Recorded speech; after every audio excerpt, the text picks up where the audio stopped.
Para sahabat, orang Jawa yang generasi lama seperti saya mungkin pernah mendengar frasa atau pepatah Disa mawa cara, negara mawa tata. Kalau generasi milenial tentu sudah tidak tahu frasa itu. Dan generasi tua pun kalau mendengar frasa itu juga tidak mengerti apa maknanya. Juga tidak mengerti kapan itu muncul. Tetapi paling tidak kata desa itu atau desa itu muncul pada abad 14 sampai sekarang. Ya, dan itu menjadi lebih kuat justru pada masa abad 15 ketika kerajaan Islam itu hadir.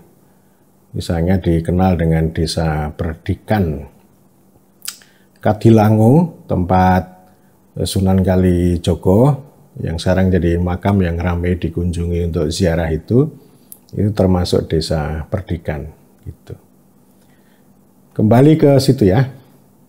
Tahun 2017 itu ada pertemuan bersama antar kementerian yang sebenarnya pengen melakukan konsolidasi, dan pada waktu itu Sekjen Anwar Sanusi ketika masih di Kementerian Desa itu mengambil inisiatif untuk melakukan konsolidasi. Salah satu yang digagas itu adalah mengkonsolidasi indeks desa. Ada Bappenas, ada Kemendagri, ada Kemendesa, ada Kementerian PMK gitu. Tapi upaya untuk konsolidasi itu tidak berhasil, untuk tidak mengatakan gagal.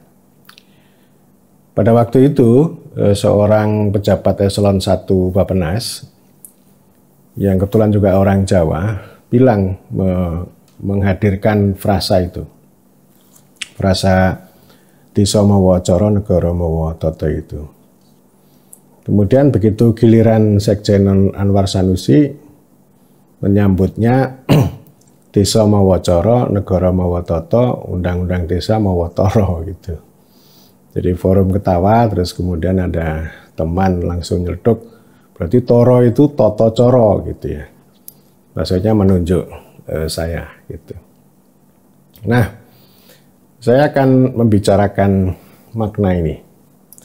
Tentu menafsirkan. Saya susah untuk melacak histori. Kapan itu mulai muncul. Dan Anom sahabat saya, Anom Surya Putra, menyampaikan kabar bahwa itu muncul pada era Pajang, pada abad ke-15-an ya.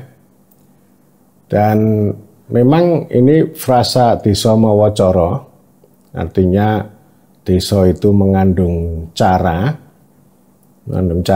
dan kemudian negara itu mengandung tata. Sehingga kan dapat dimaknai cara desa, tata negara. Gubernur Daerah Istimewa Yogyakarta, Sri Sultan Hamengkubuwono ke-10, pada perayaan 8 tahun Undang-Undang Keistimewaan itu juga menghadirkan frasa Disa mawa cara, negara mawa tata itu. Beliau secara bijak menyampaikan tafsir atau makna bahwa Disa mawa cara, negara mawa tata itu artinya desa itu punya cara, punya otonomi sendiri ya dalam bingkai Negara Kesatuan Republik Indonesia. Artinya ini desa ini duduk dalam negara. Tetapi yang menjadi pertanyaan adalah bagaimana desa itu duduk dan bagaimana negara itu memandang desa, mendudukkan desa.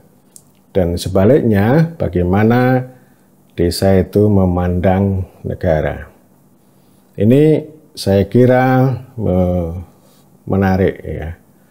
Terus yang harus bisa dijadikan diskusi terus-menerus, meskipun sebenarnya sudah ada undang-undang desa yang mencoba untuk mendudukkan itu, tetapi negara tidak pernah konsisten dengan mengacu atau mengikuti asas rekognisi, subsidiaritas, distribusi, dan seterusnya.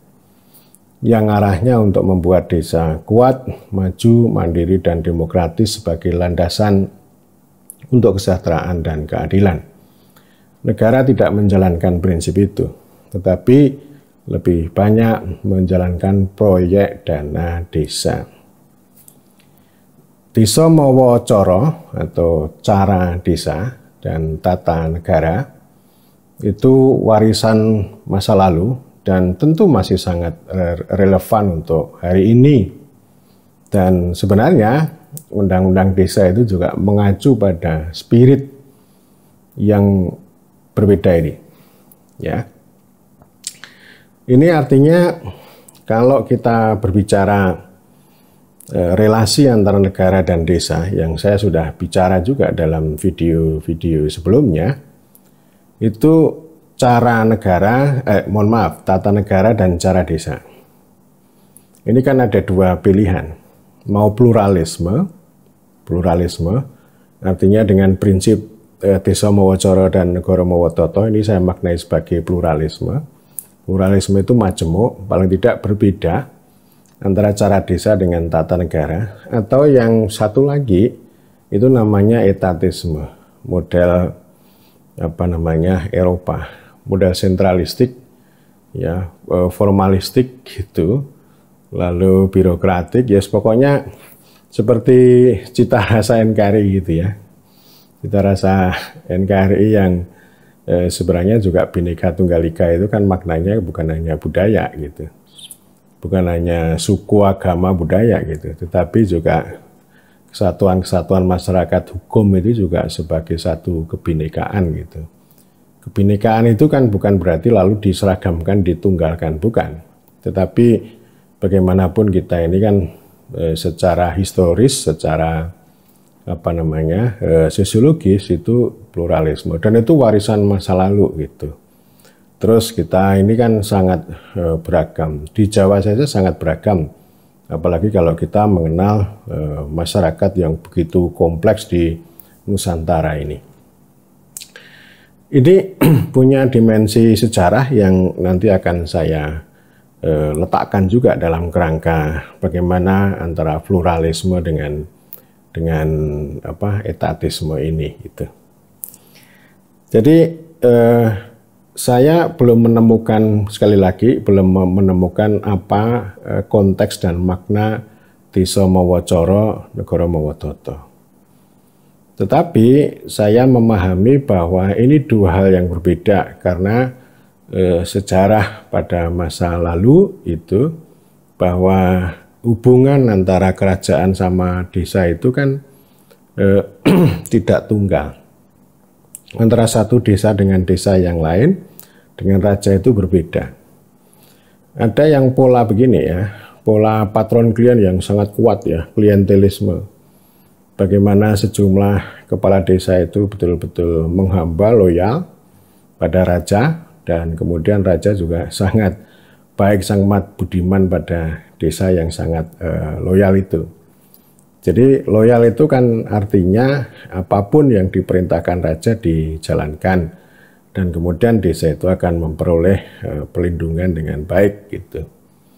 Jadi upeti, pajak dan sebagainya itu kan diberikan, termasuk juga memberikan sumbangan tenaga kerja secara gratis gitu. Kemudian yang kedua juga ada desa yang memperoleh privilege, memperoleh hak-hak istimewa karena punya jasa. Entah itu tabib atau agamawan ya. Kalau di zaman Majapahit namanya Sima Swatantra. Kalau di zaman kerajaan Islam itu desa perdikan ya, yang seperti tadi saya kasih contoh ada desa perdikan di Katilangu gitu. Yang kalau yang sekarang sudah menjadi domain entah itu pesantren atau rumah-rumah ibadah, masjid beserta pesantren itu ya sudah artinya itu aset itu sudah semacam dihibahkan secara penuh pada komunitas pesantren atau kiai gitu.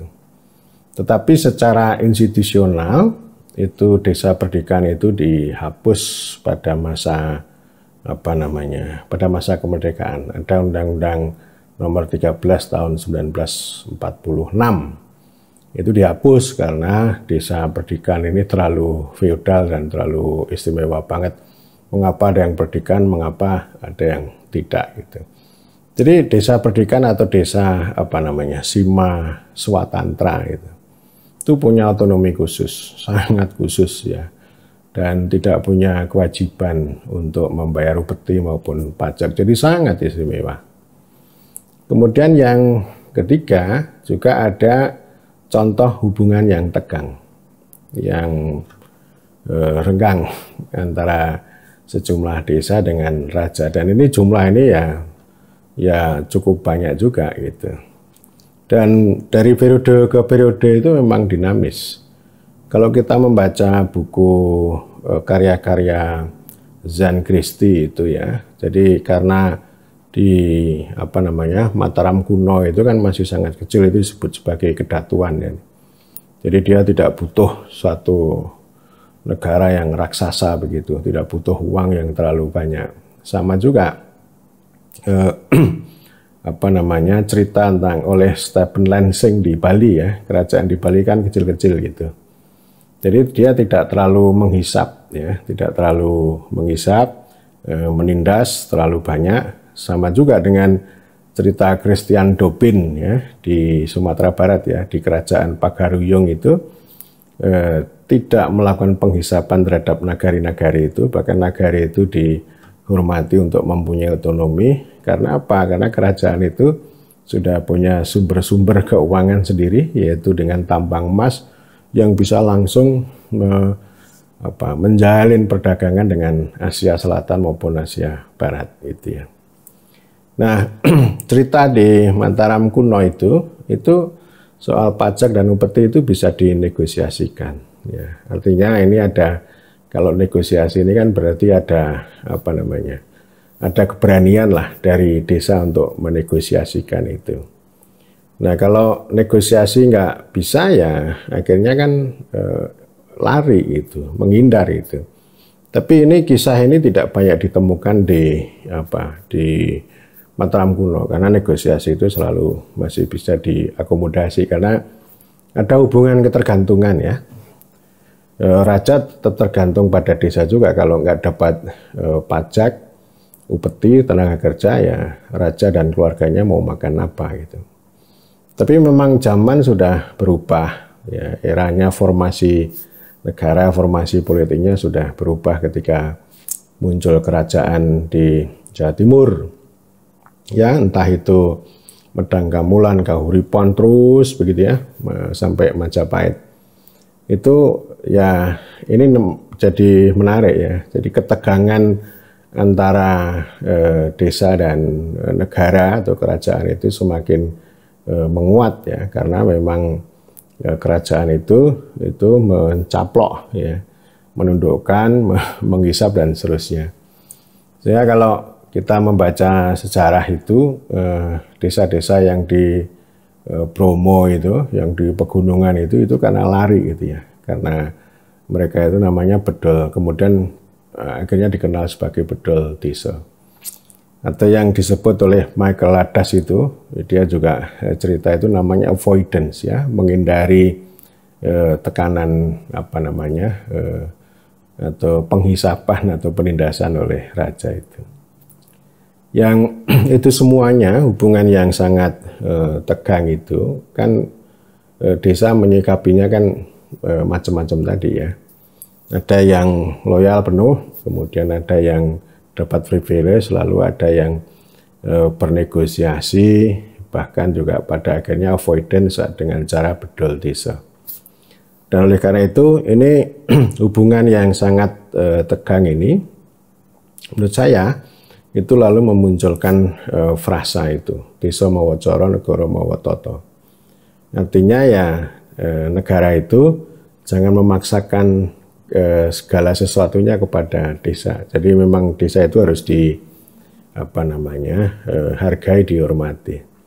menurut saya frasa ini itu bagian dari representasi, ya, bagian dari negosiasi desa kepada negara, gitu ya, supaya negara itu tidak melakukan penindasan atau tidak melakukan intervensi, ya, tata negara ke dalam cara desa. Itu saya kira dua hal yang berbeda, dan ini yang kemudian saya sebut sebagai frasa pluralisme, gitu ya. Dari perjalanan sejarah, etatisme, ya, etatisme itu serba negara, ya. Ini model pendekatan Eropa yang serba negara, entah itu menyerap, mengintegrasikan, lalu juga penetrasi yang begitu dalam, itu di tanah Nusantara ini hampir tidak pernah berhasil. Yang tadi juga sudah saya sampaikan. Jadi artinya kan sebenarnya sekali lagi munculnya frasa desa mawa cara negara mawa tata itu bentuk representasi atau negosiasi terhadap etatisme yang dilakukan dari penguasa demi penguasa yang silih berganti. Penguasa kolonial juga begitu, ya, artinya dia juga tidak bisa menyerap, membentuk negara yang etatis seperti pengalaman di Eropa. Itu juga tidak pernah berhasil. Kalau kita membaca buku Heng, ya, Heng School Northward, ya, Spell of Power, cerita tentang negara di Bali, gitu. Kalau bicara negara pasti bicara desa juga. Itu kan ada sebuah kisah, gitu. Administrator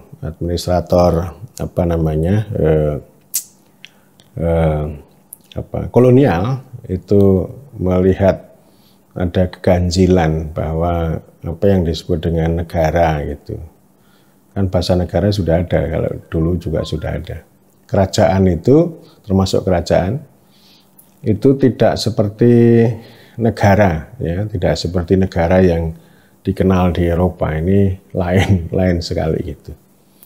Dan karena itulah sejarawan juga seperti Ong Koham itu kan mengatakan bahwa ya kerajaan-kerajaan di Nusantara itu tidak bisa dinamakan sebagai negara seperti Eropa, tapi lebih baik dimaknai sebagai kesatuan politik atau polite, gitu ya, yang itu tali temali, kalau dia menggambarkan bahwa ya hubungan klientelisme antara para kepala desa itu dengan para raja, gitu ya. Jadi artinya Ong Koham itu tidak mengakui ada kesatuan masyarakat hukum, itu enggak ada, itu hanya wilayah kekuasaan kepala desa saja yang mempunyai hubungan loyalitas pada raja. Tapi kan tetap saja ada fenomena itu, bedol deso, ya. Kemudian ada perubahan dari wanua menjadi tani, menjadi dapur, menjadi desa. Ini kan namanya ya, itu desintegrasi, ya. Desintegrasi kalau zaman sekarang namanya pemekaran, dan pemekaran itu juga bisa menjadi alat penjelas mengapa kerajaan itu gampang runtuh, ya. Dan karena seperti dalam video saya sebelumnya, bahwa desa itu kan cerak watu atau ratu, ya. Ratu, raja dalam hal ini adalah simbol kekuasaan, kekayaan.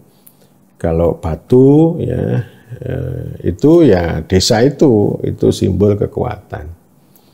Artinya kekuasaan tanpa kekuatan, tanpa basis yang memadai. Sehingga ketika desa ini pada avoidance, kata Michael Hadas, menghindar, atau dengan bedol desa, atau bahasa Albert Hirschman itu exit, maka ini mudah runtuh, gitu. Ya itulah, ya. Jadi saya justru melihatnya dari sisi situ, gitu. Bukan karena serang menyerang, gitu. Ya artinya kalau misalnya satu kerajaan menyerang kerajaan lain itu karena nggak punya basis dukungan yang memadai untuk itu, ya.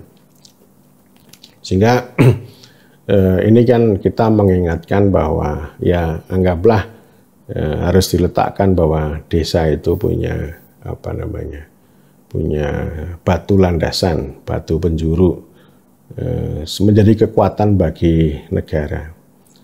Nah, agar desa itu menjadi landasan bagi negara, maka cara desa itu penting. Ya, cara desa itu dihormati, dihargai, ya, sesuai dengan prinsip pluralisme. Sehingga kalau ini di zaman kolonial kan mengalami kesulitan ya, ketika ini Herman Dendels itu mau membentuk negara ya, negara modern ini ya, karena pengalaman sebelumnya kan ya tidak dikenal dengan negara seperti di Eropa itu, melakukan birokratisasi, sehingga sejarawan itu kan menyebut bahwa Herman Dendels yang bikin jalan Anyer Panarukan dengan cara rodi itu ya, itu sebagai bapak negara modern yang sekarang melahirkan Indonesia itu ya. Ya saya ketawa aja kalau mendengar itu ya. Ya mungkin ada benarnya juga gitu. Artinya ini namanya birokratisasi atau negaranisasi modern ini kan tidak begitu berhasil, kecuali hanya mengambil para bupati itu masuk ke dalam struktur itu. Jadi kalau si Dendels itu kan hanya menemukan desa itu dalam pengertian ya memanfaatkan gotong royongnya itu, ya, atau memanfaatkan tenaga kerja secara gratis untuk mengerjakan fasilitas publik, membangun jalan dari Anyer sampai Panarukan dalam tempo yang sangat singkat gitu. Ya, jadi tetap pada masa kolonial ini kan istilahnya dengan pemerintahan tidak langsung ya. Jadi dengan menempatkan desa, dia tidak dirubah menjadi struktur negara, tapi dipelihara ya struktur tradisional itu. Kata Profesor Administrasi Negara ini itu namanya memerintah secara efisien gitu. Tapi tidak, kalau saya memandangnya, saya mengacu pada Mahmud Mamdani dan itu pengalaman di mana-mana begitu. Jadi struktur lokal ini punya resistensi juga ya. Jadi resistensi, negosiasi, representasi itu akan selalu muncul gitu. Kekuatan lokal berbasis desa itu ya. Jadi ini resisten sehingga menurut Mahmud Mamdani itu pemerintahan tidak langsung yang memanfaatkan para kepala desa, jadi tidak hubungan langsung antara negara dengan warga, tapi melalui perantara kepala desa itu untuk menghindari resistensi. Dengan kata lain, pemerintahan tidak langsung ini untuk merawat hegemoni dan mengawetkan kolonialisme, karena kalau dia menghancurkan para struktur lokal, kesatuan-kesatuan masyarakat hukum itu, ya itu akan memperoleh perlawanan gitu ya. Meskipun ada perbedaan yang signifikan antara kolonialisme dan prakolonialisme dalam hal teritorialisasi maupun penetrasi. Kalau zaman prakolonial itu jangkauan teritorialisasi sama penetrasi itu kan sangat terbatas gitu ya.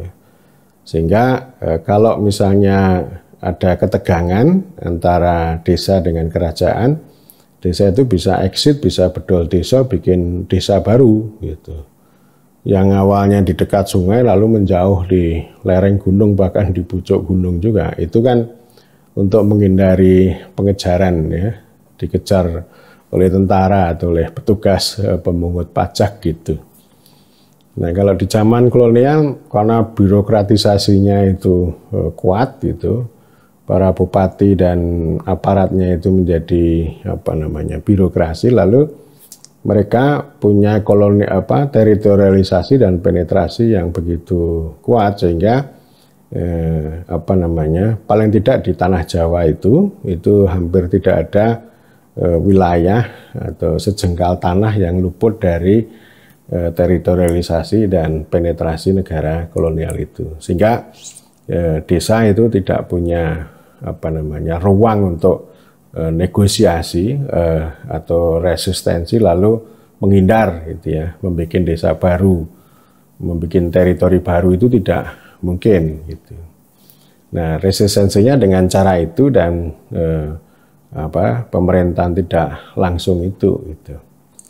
Nah, dalam konteks ini ada struktur birokrasinya itu di kabupaten dan para pegawai itu menjadi birokrasi kolonial atau inland sebestur, dan inland sebestur itu dikendalikan oleh Binnenland Bestur.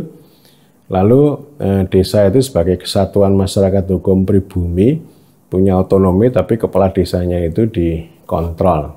Ya. Dia harus loyal pada bupati gitu. Ya, jadi kepala desa boleh melakukan apapun di dalam desanya, tetapi dia juga harus patuh pada penguasa kolonial, pada bupati. Nah, oleh karena itu ini pengalaman ini kan sampai sekarang relasi bupati sama desa juga begitu gitu. Jadi ada yang loyal dengan cara klientelisme gitu, ada yang dapat privilege, tapi ada juga yang menegosiasi terus-menerus gitu. Ada yang resisten juga. Kalau sekarang kan strateginya nggak bisa dengan bedol desa seperti dulu, tapi sekarang dengan cara siasat. Peraturan bupati yang begitu ketat misalnya, ya kalau nggak bisa dinegosiasi ya disiasati gitu. Ya kan mereka meniru birokrasi juga, melakukan hal yang salah dengan cara yang benar. Salah dalam pengertian berbeda dengan ini ya, dengan aturan gitu. Tetapi secara substansial ya mereka benar, karena ya kan sering kepala desa itu kan harus berdiri, harus memilih mengikuti aturan dari atas atau kehendak rakyat. Ya kalau misalnya dia mengikuti kehendak rakyat itu berbahaya secara hukum gitu.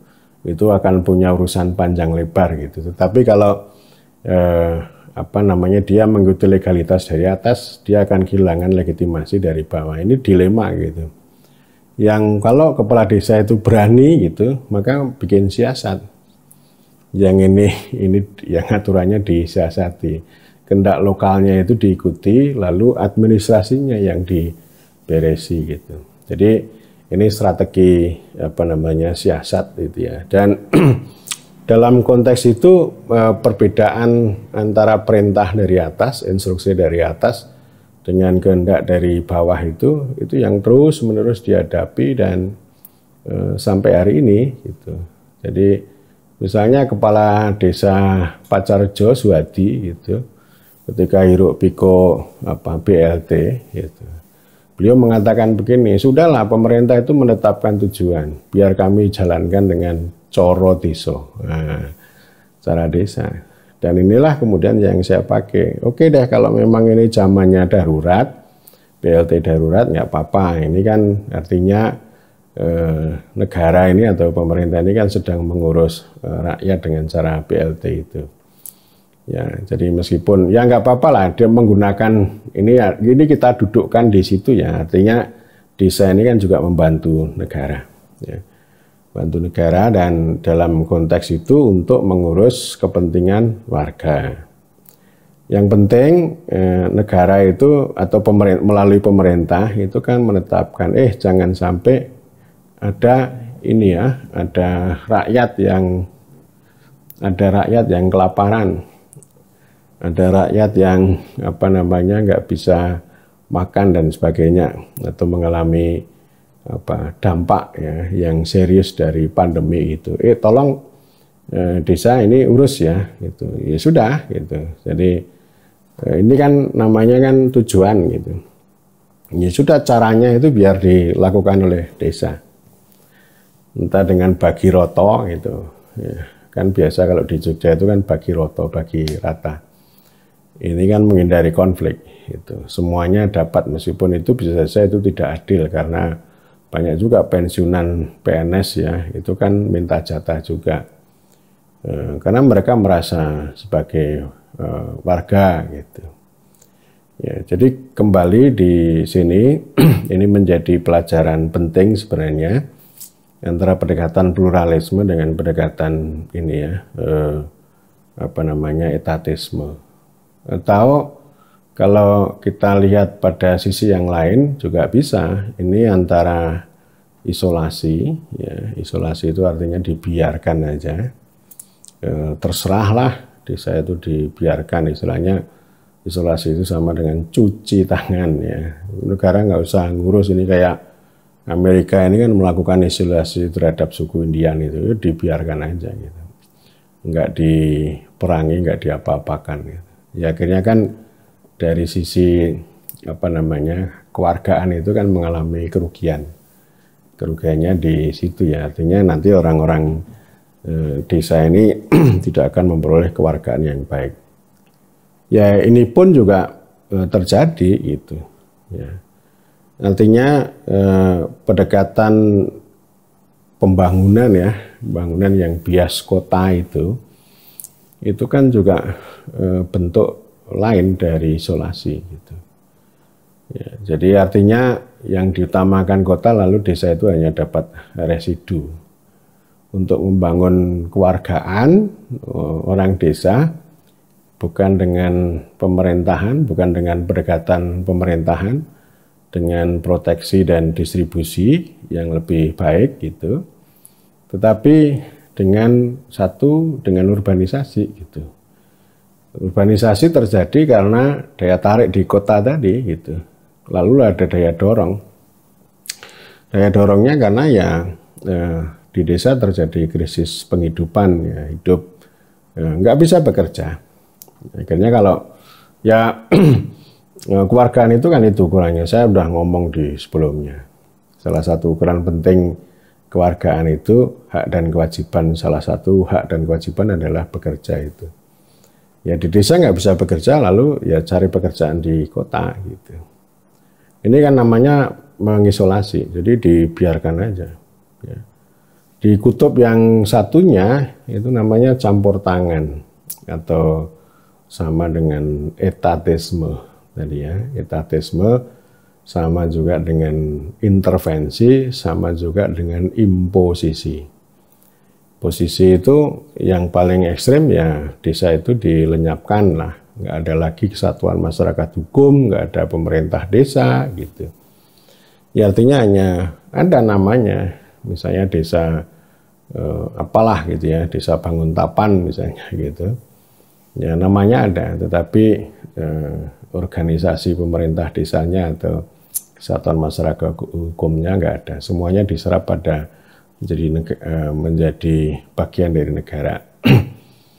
Atau sering disebut dengan pemerintahan langsung ya. Pemerintahan langsung artinya tidak lagi ada kepala desa, nggak ada pemerintah desa, nggak ada kesatuan masyarakat hukum. Jadi nanti negara itu berhubungan dengan warga melalui birokrasi. Atau paling banter ya melalui hierarki di level kabupaten aja.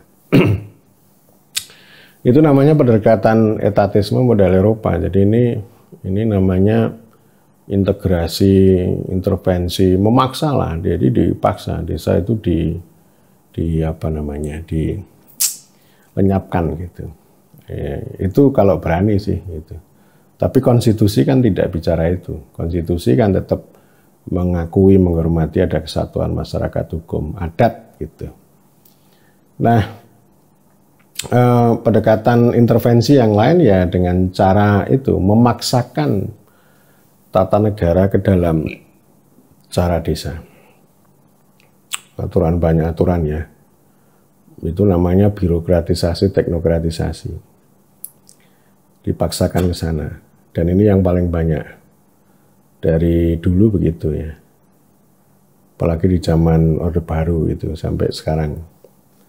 Kalau zaman Soekarno malah disebut oleh sejarawan Denis Lompat itu desa berdikari karena kontrol negara atau intervensi negara itu sangat longgar, malah mendekati pada pada isolasi itu dibiarkan. Tetapi spirit kemerdekaan itu tumbuh di desa sehingga desa berdikari itu sama dengan tumbuhnya emansipasi gitu. Termasuk emansipasi mendirikan sekolah gitu. Jadi punya kontribusi terhadap republik ya, terhadap warga juga gitu. Tidak hanya kepentingan masyarakat setempat tapi juga warga. Nah, ini dua kutub ya yang terus menerus itu, dan sekarang ini juga begitu gitu. Meskipun ini kan sebenarnya undang-undang desa ini kan ada di tengah ya, ada di tengah. Artinya ya cara desa itu dihormati, dihargai, pluralisme itu dihargai gitu. Tapi dalam kerangka kembali tadi kebajikan dalam negara NKRI itu. Jadi artinya kita bagi, sebenarnya saya sudah banyak berbicara, desa itu punya ranah pada kepentingan masyarakat setempat, lalu negara yang diperintah oleh pemerintah itu punya ranah pada kepentingan warga. Jadi kalau kepentingan warga itu kan di mana-mana, sampai di penjuru, di desa, di tanah air dan sebagainya. Jadi warga ini kan paling penting itu tadi dengan distribusi pelayanan publik. Jadi desa artinya bukan urusannya bukan pada pelayanan publik, tetapi pada kepentingan masyarakat setempat. Kepentingan masyarakat setempat itu ya paling penting itu terkait dengan ini sebenarnya. Ya seperti tanah, seperti sumber agraria, hutan dan sebagainya ya. Apalagi kesatuan masyarakat hukum adat itu kan sangat lekat. Ya. Oleh karena itu kenapa saya sebut sebagai negara kecil ya. Desa itu sebagai negara kecil itu dia punya wilayah, punya property right, punya community, punya cara tadi ya, punya peranata yang masing-masing desa bisa berbeda-beda gitu. Ini yang diakui dan dihormati gitu. Jadi tidak diisolasi, tidak diintervensi, tapi direkognisi. Ya. Rekognisi, kemudian diikuti dengan asas-asas yang lain, termasuk ada pendekatan distribusi. Jadi artinya ya distribusi ini mengikuti rekognisi. Ini kan jalan tengahnya gitu, sehingga desa mawa cara negara mawa tata itu hadir di sana. Jadi spiritnya begitu, dan cara desa sekali lagi itu akan menjadi kekuatan bagi kekuasaan tata negara. Jadi bukan kekuasaan yang menghancurkan kekuatan atau kekuasaan tanpa kekuatan gitu. Kalau yang sekarang ini kan begitu ya, meskipun sudah ada undang-undang desa tapi kan nggak dijalankan. Sekarang yang terjadi ya desa itu diatur dengan uang. Uang itu lalu diikuti dengan proyek. Proyek itu diikuti dengan administrasi dan aturan. Sehingga ini menjadi ya gitu-gitu saja. Ya, jadi artinya nggak ngasih uang tapi juga melakukan imposisi, melakukan intervensi yang sebenarnya tidak memperkuat desa itu, dan itu akan terus-menerus untuk menciptakan perbedaan yang tidak memperkuat desa, tetapi justru ya begitu ya. Meskipun ya tetap saja desa itu akan budiman. Di perintah negara itu akan selalu dijalankan. Meskipun cara menjalankannya bukan dengan hormat dan martabat. Bukan pula dengan hikmat, tapi dengan siasat ya. Ya karena kalau dulu kan masih bisa avoidance ya, bisa menghindar. Atau bisa, ya kalau sekarang resistensi itu biasalah. Tapi akhirnya ya tetap budiman, tetap baik gitu.